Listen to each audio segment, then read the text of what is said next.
Ya, kami korban gusuran yaitu di Pancoran Buntu 2 yang kami rasakan waktu gusuran itu benar-benar mencekam ya. Tiba-tiba rumah dibeko tanpa ada pemberitahuan karena yang kita tahu kan kalau mau ada penggusuran itu biasanya ada peringatan pertama, kedua, ketiga eksekusi.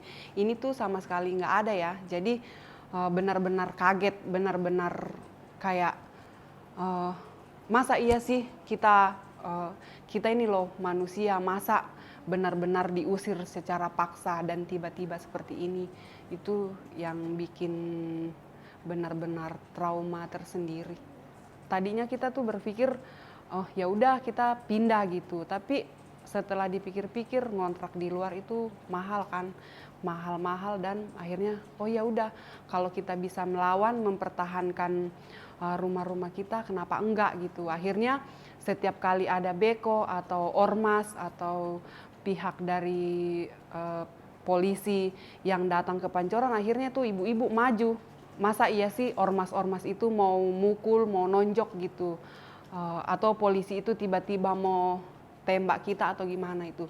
Itu awal-awalnya kenapa di Pancoran itu yang selalu maju paling depan itu ibu-ibu dan anak-anak, karena kita berpikir nggak mungkin ormas-ormas itu mau pukul secara membabi buta. Tapi akhirnya pada kenyataannya akhirnya juga lempar-lemparan itu terjadi. Mereka nggak peduli mau kamu perempuan, mau kamu anak-anak, istilahnya saya datang ke sini, saya dibayar, jadi apapun mereka tempuh.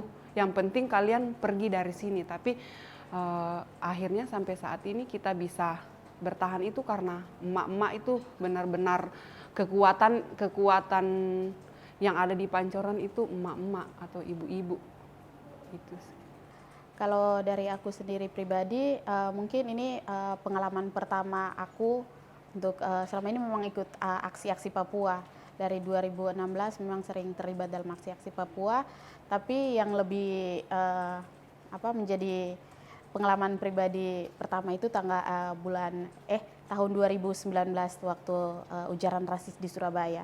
Jadi itu aku sendiri pribadi juga maksudnya seorang perempuan yang jauh dari orang tua, terus didorong-dorong, diintimidasi oleh pihak aparat, bahkan ormas-ormas saat aksi atau datang langsung ke rumah. Itu maksudnya banyak sekali yang kasus Papua yang teman-teman perempuan Papua lebih khusus banyak dapat diskriminasi, intimidasi dari luar, tapi sulit untuk mau bersuara gitu sampai hari ini.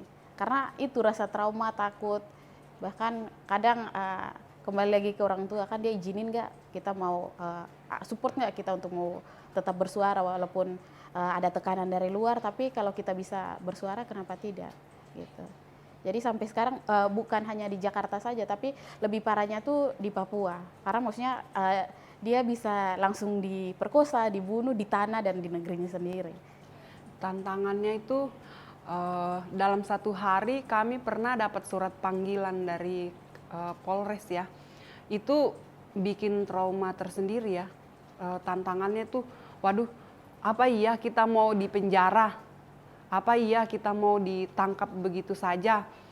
Jadi itu benar-benar membuat kita kayak di bawah ketakutan gitu. Apalagi kalau mereka udah berkeliling ya, mereka berkeliling itu bawa senjata lengkap. Kadang mereka jalan kaki, ada juga yang setiap jam 11 malam itu datang berkeliling bawa motor dengan senjata lengkap. Nah, itu yang buat kita ibu-ibu dan anak-anak tuh yang membuat kita agak trauma. Itu yang kami alami 1 tahun yang lalu. Ya, mayoritas di Pancoran itu kan pemulung, pengamen. Nah, udah gitu pas kita gusuran, corona pula. Jadi itu 2 tantangan yang benar-benar berat. Sampai akhirnya ya emak-emak tahu sendirilah, kalau untuk menutup dapur, supaya dapur tetap bisa ngebul ya apa saja yang bisa dijual ya terpaksa dijual untuk mempertahankan supaya kita masih tetap bisa makan. Itu sih, jadi udah kena gusuran, mau gusuran, corona, terus anak-anak juga kan nggak bisa bersekolah, harus pakai online dan itu kan membutuhkan pulsa. Jadi ibu-ibu tuh terpaksa harus menjual apa yang mereka punya.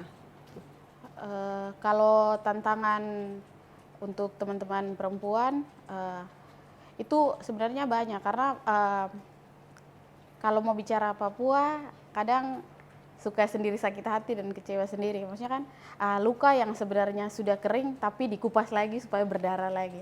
Jadi kalau pribadi Cika ada satu tantangan terberat itu dipisahkan waktu penangkapan sampai udah di dalam tahanan itu Cika dipisahkan dari pasangan untuk jangan dulu bertemu karena katanya terlibat dan nanti bisa dipenjarakan juga. Jadi itu tantangan pertama. Terus kedua itu kita harus siap untuk maksudnya dilecehin iya, didorong-dorong iya, maksudnya diikuti, diintai, mau tidur pasti rasa takut. Jadi ada rasa takut, rasa trauma tersendiri karena waktunya untuk istirahat tapi harus ada nggak orang di bawah, ada nggak orang yang mau datang, pintu udah aman belum kalau seandainya aku tidur, apalagi sendiri kan. Pasti rasa takut itu ada, tapi kembali lagi kalau seandainya rasa takut yang menguasai Cika, ya Cika nggak bisa dong berbuat apa-apa untuk teman-teman Cika nggak bisa buat apa-apa untuk adik-adik Cika nanti, karena Cika harus jadi kakak yang baik yang bisa jadi contoh buat teman-teman atau adik-adik di luar gitu. Kalau Cika sendiri takut, gimana mereka mau, mereka juga pasti akan rasa takut sendiri, apalagi kalau mau bicara pasti aduh kakak aja takut gitu ya, kakak takut gimana nanti kita ada yang belain kita nggak setelah ini, walaupun risikonya berat harus bahkan dilecehin, diludahi, diintimidasi, maksudnya diteror dari kiri dan kanan, tapi ya itu resiko, itu konsekuensi. Jadi tantangan tersendiri pasti ada gitu. Kalau Cika pribadi lebih ke teman-teman yang ada dekat-dekat Cika harus bisa untuk backup mereka dari rasa takut itu, supaya maksudnya kan waktu 2019 ujaran rasis itu banyak mahasiswa Papua yang tinggalin kuliahnya untuk kembali ke daerah karena rasa takut itu. Karena rasa takut itu sampai sekarang banyak yang maksudnya belum kembali lagi ke Jakarta untuk lanjut kuliah, walaupun online, tapi banyak yang memutuskan untuk tetap di daerah gitu. Jadi Cika harus bisa backup teman-teman yang dari luar. Kalian juga pasti bisa kok. Kalian juga harus, kalau bukan kalian yang bersuara, siapa? Terus kapan harus kita bersuara? Jadi mari kita sama-sama supaya maksudnya kan jangan lagi ada yang seperti kita lagi gitu. Jangan ada teman-teman yang lain yang maksudnya kan sampai sekarang takut itu pasti banyak sekali teman-teman. Tapi ya kalau kita nggak dekati kesulitan terbesar Cika itu harus dekati satu persatu.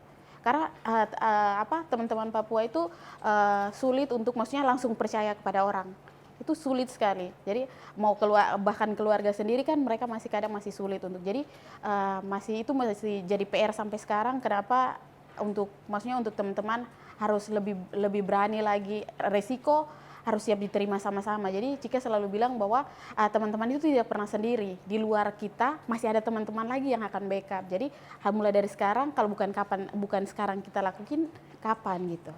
Jadi itu yang masih jadi PR untuk yakinin teman-teman itu sampai sekarang masih sulit gitu.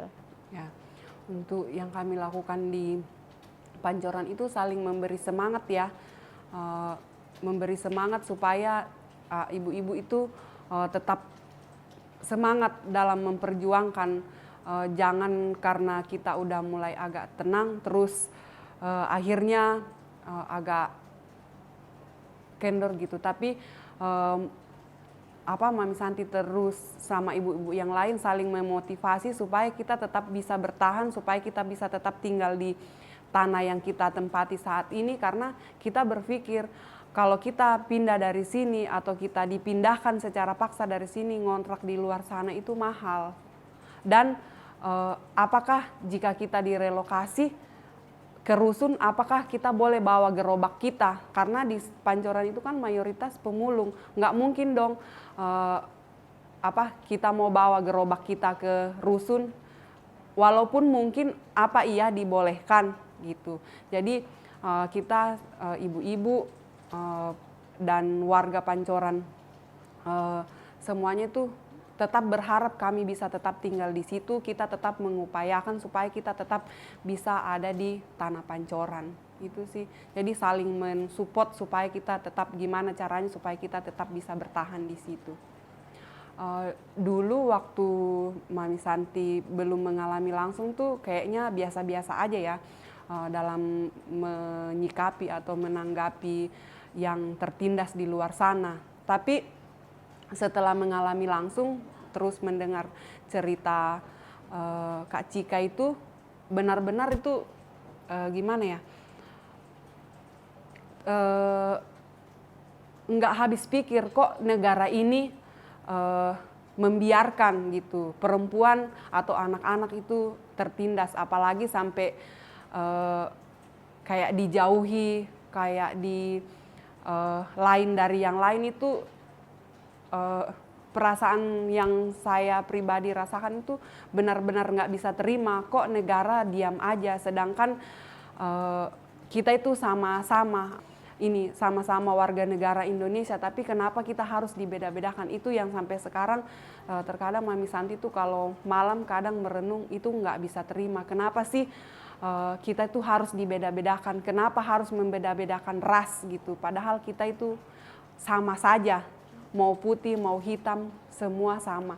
Jadi itu sih yang sampai sekarang memang masalah ras itu terkadang sampai sekarang belum bisa dipecahkan oleh negara, itu yang sampai detik ini hati nurani saya pribadi nggak bisa terima. Kenapa? Jadi pertanyaan itu selalu kenapa, kenapa, dan kenapa. Kalau aku melihat dari pribadi aku sendiri itu sangat kecewa ya, karena maksudnya kan kita sesama perempuan, tapi kenapa dia maksudnya harus diperkosa gitu. Walaupun contohnya kayak teman-teman yang ada 2019 Juli itu juga ada teman-teman perempuan Papua, adik-adik Papua yang mau ke kebun, dia mau ke kebun tapi diperkosa.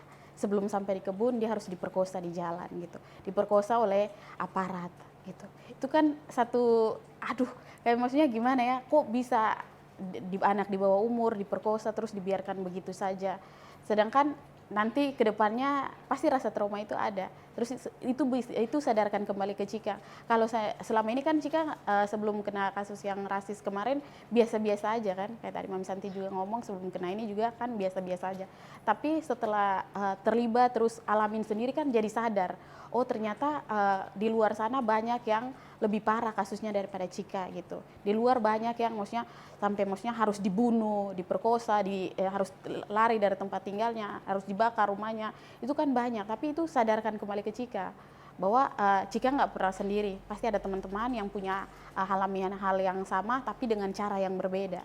Jadi kalau Cika nggak berani untuk berbicara, Cika nggak berani untuk minta keadilan, ya kapan? Walaupun keadilan itu sampai sekarang nggak pernah dapat kan. Tapi ya mau gimana, kita harus tetap bersuara untuk teman-teman. Walaupun kita sendiri nggak merasakan hal yang sama, tapi kita bisa bantu mereka dengan suara-suara kita. Gitu. Kalau pesan, mungkin kalau kita selalu bilang rumah dan tanah adalah perempuan. Perempuan adalah rumah dan tanah. Jadi tanpa rumah, tanpa tanah, perempuan tidak bisa bekerja. Maksudnya kan kalau di daerah kan tanah tempat untuk kita bertanam, terus untuk makan, terus rumah lebih banyak perempuan di rumah. Jadi saatnya untuk kita bisa untuk bilang ke seluruh dunia bahwa kita tuh mampu untuk berdiri di atas rumah dan tanah kita sendiri. Jadi apapun resiko kita harus siap untuk terima. Jadi kita harus mampu berdiri di atas rumah dan tanah kita sendiri. Dan itu pun untuk teman-teman di luar sana harus berani untuk bicara apapun kasusnya, apapun yang teman-teman hadapi di luar, jangan takut, karena maksudnya kan kita nggak bakalan sendiri, pasti ada teman-teman di luar juga selalu support kita kok. Yang penting kita mau untuk berbuka diri. Kalau selama yang kita alami kita cuma menutup diri, ya kita nggak bakalan ada orang yang tahu cerita kita, nggak bakalan ada orang yang mau bantu, nggak bakalan ada orang yang mau mensupport kita dari luar. Mungkin itu. Kalau Mami Santi tuh pesan untuk Kak Cika dan perempuan-perempuan yang ada di luar sana, tetap semangat, kita harus tetap melawan, kita harus tetap kuat, kita pasti bisa. Mungkin sekarang Kak Cika belum mendapatkan apa yang Kak Cika harapkan, keadilan, tapi suatu saat Mami Santi yakin suatu saat kita perempuan-perempuan pasti bisa kalau kita tetap berusaha dan tetap berjuang. Jadi jangan pernah takut, kita harus tetap melawan, itu sih. Ya, kalau Mami Santi sih berharap ke depannya kasus-kasus gusuran yang ada di Pancoran atau di Jakarta atau di luar Jakarta, sebisa mungkin ayo, kami butuh dukungan. Kami butuh dukungan buat orang-orang di luar sana yang tidak mengalami langsung atau hanya bilang tinggal pindah aja. Mungkin bagi kalian gampang bilang pindah aja, tapi yang kami alami tuh tidak seperti itu. Jadi kami minta dukungan untuk orang-orang di luar sana. Kalau bisa, ayo support kami atau bantu kami. Karena yang kami rasakan korban gusuran atau penindasan itu sangat-sangat tidak adil. Jadi kami meminta dukungan lah untuk orang-orang di luar sana. Ayo dukung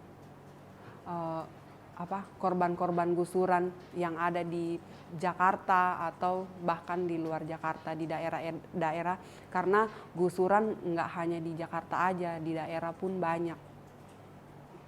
Kalau harapan Cika, yang pertama itu teman-teman harus buka untuk akses jurnalis masuk ke dalam Papua biar bisa lihat langsung kasus-kasus yang ada di sana, terlebih khusus lebih lagi ke para perempuan-perempuan yang ada di sana supaya hilangin rasa trauma, setidaknya bisa mengobati sedikit trauma yang mereka hadapi. Jadi buat teman-teman di luar sana tetap melawan, tetap di jalan yang selama ini teman-teman jalan, tapi ingat kita harus sama-sama untuk bersolidaritas. Dalam kasus apapun kita harus saling support satu sama lain untuk tetap berdiri di atas kakinya sendiri. Mungkin itu aja. Dan kita untuk sekarang minta dukungan untuk teman-teman adik-adik yang ada di Papua, korban yang meninggal di Puncak yang sekarang lagi terjadi di Papua.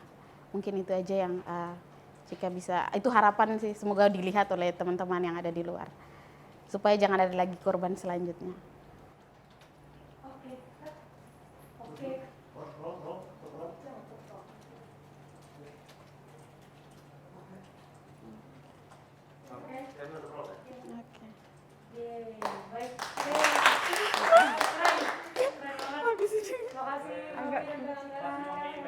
Terima kasih.